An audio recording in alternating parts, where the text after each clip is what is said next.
Yep, we know I shouldn't sing, right? Sharon Horne-Ellstrom here, also known as Pajama Grandma. Today is day 519 of documenting the journey as I transition from brick and mortar corporate world of real business to the online world of commerce and business and exchange of value. And one of the expressions that I was talking about in one of my other videos today for Supersize Your Business was sing for your supper.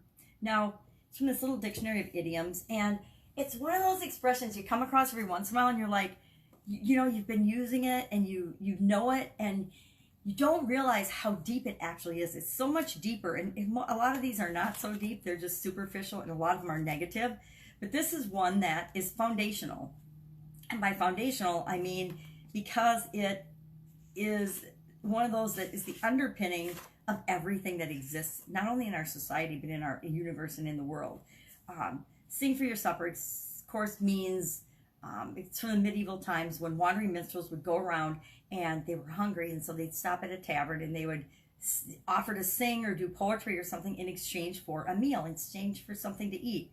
And by the early 1600s, that expression, sing for your supper, meant an exchange of work for something that you needed or wanted. Now, is that with us still today? Yes. How many people have jobs? We exchange our time for money by working. We put forth our knowledge and our effort and our energy in terms of work in exchange for something that helps us to exist, something we need or want. Now, it might not just be a job. We're not always just exchanging time for money. If we own our own business, sometimes we're exchanging whatever it is that we're giving of value in exchange for something that we want in return. A lot of times it's money, but it's not always money. It could be other resources. It could be employees. It could be we're exchanging our money for people to help us do certain things. But what I love about this is that it is a foundational belief in our society, in our world, it's not just culturally, it's actually a universal law. The universal law of reciprocity says, in order to give, I need to receive. What I give, what I put out into the world and universe, I will receive back what I need or want and desire. And, it doesn't just work in our businesses, it's in our relationships. Have you ever been in a relationship where you give, and the other person doesn't reciprocate or doesn't give anything in return? How long does that relationship last? For those of us that are stupid, it can last 20 some years. For those of us that are a little smarter. And whatever we put out, whatever we put our energy into, we might not get in return from the person or the situation that we're putting our energy into, but we will overall in our life receive in return what we put into things. I always used to tell my kids, you get out of everything what you put into it. And that is so true. This is, singing for your supper. You get out of something what you put into it. You provide value first, and in exchange, you get something that you want.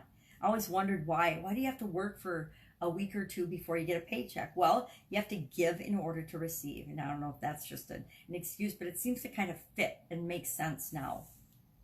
We do everything, even the things that we think we're doing for altruistic and voluntary reasons.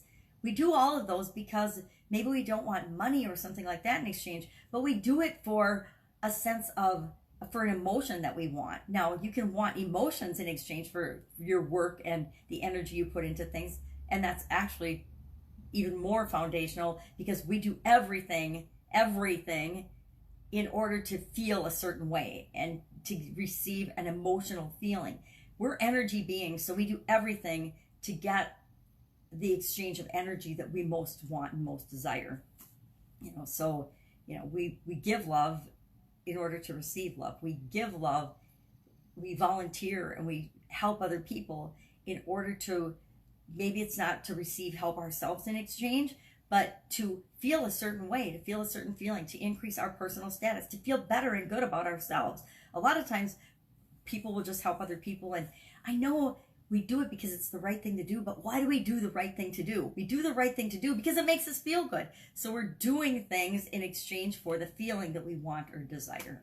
So that's my sing for the supper thoughts today. I really got a kick out of that. Some days I love the idiom and the expression. Other days I don't like it so much. Now, sometimes the days I don't like it is because I resemble that remark, and it's an area that I know that I'm not awesome at. And most of us don't like being reminded of things that we suck at, right? But guess what? We all do. There's a couple of things that we're really amazing at, and everything else we need help with, and we should ask for help with. For example, doing my hair. I should ask for help with my hair. If you're just listening to the podcast, you can't see, but I'm in my hot rollers. When I have places I need to go first thing in the morning or early on, sometimes I do my videos, I do my podcasts in my curlers. Get over it. It doesn't matter. Does it matter? Can I talk just as well in my curlers as not? Yeah, I absolutely positively can. Can I share just as much information and knowledge and wisdom? I like to think I've got some wisdom in there. In my curlers, I absolutely can. But you know what? There's going to be a whole lot of people that will not even listen to me or watch anything that I do or think that I'm crazy or nuts or stupid or ridiculous because I show up in my curlers. I guess I laugh at that now. It used to kind of bother me, but not really. But it makes my family crazy, which kind of I get a kick out of it. But it's because I know that those aren't the people that are going to ever hear what I have to say anyway. They're not the ones that I'm here to speak to or to share my message with. And I do have some cool messages to share. I just admitted that out loud. Woohoo! Sometimes it's hard to do that too. So what am I working on? 90-day challenge, of course. Today is day 59, and we're getting back to phase 3 of the sideways presentation. So we'll do that for about 4 or 5 days, and then we'll probably do a tactic or a strategy to gain influence, and then we'll go back to phase 4 of the sideways presentation. At least that's what I'm thinking today. Now, you know, as usual, I change what I'm doing whenever I'm doing a challenge based on what's going on in the challenge and what I think and what the people are telling me they need most, the ones that are participating in the challenge. And I'm doing the challenge right along with them, so it's pretty easy to figure out, yeah, that doesn't work there, that doesn't fit there, what would be a better thing to do, or what do I need right now as a challenger, as part of the challenge, to get the result that I need? What is the thing I need right now? Now, for example, I'll give a good example of this. I need to figure out how to do frames around my videos because I need to find a way for them to pop and to provide a little more information of what they're about versus just people seeing a thumbnail of me and my face and, you know, the old bear back there. Who cares, right?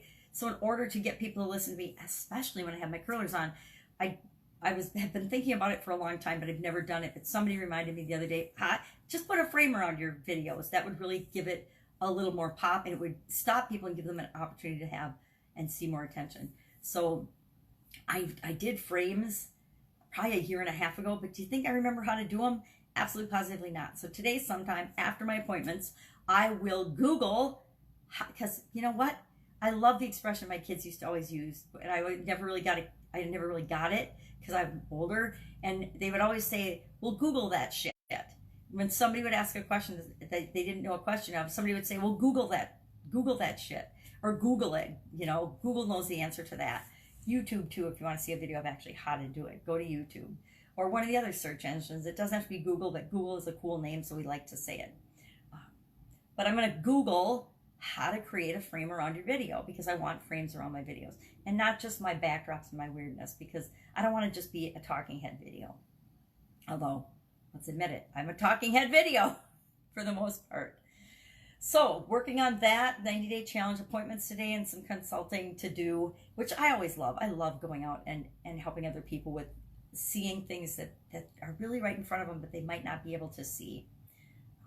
It's fun. It's really, really fun and rewarding for me because I love that look in someone's eye when they have that aha light bulb moment. Because I love when I get that look in my eye when I have an epiphany or a light bulb moment. So sideways presentation, 4-year-old, but got help with her for a while. Well, I've got to do some other things this morning. But that's it. Working on, still haven't moved. Obviously, still in my same little corner. So I'll be happening soon. Big challenges with that.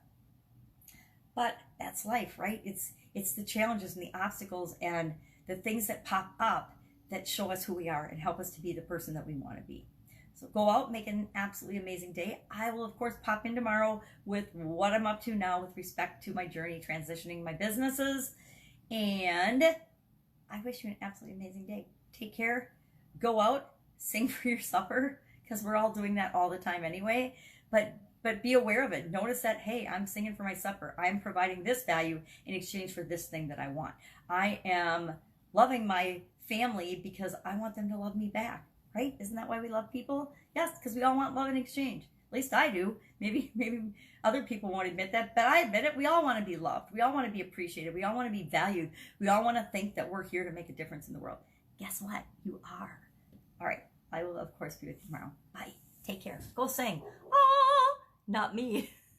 Bye.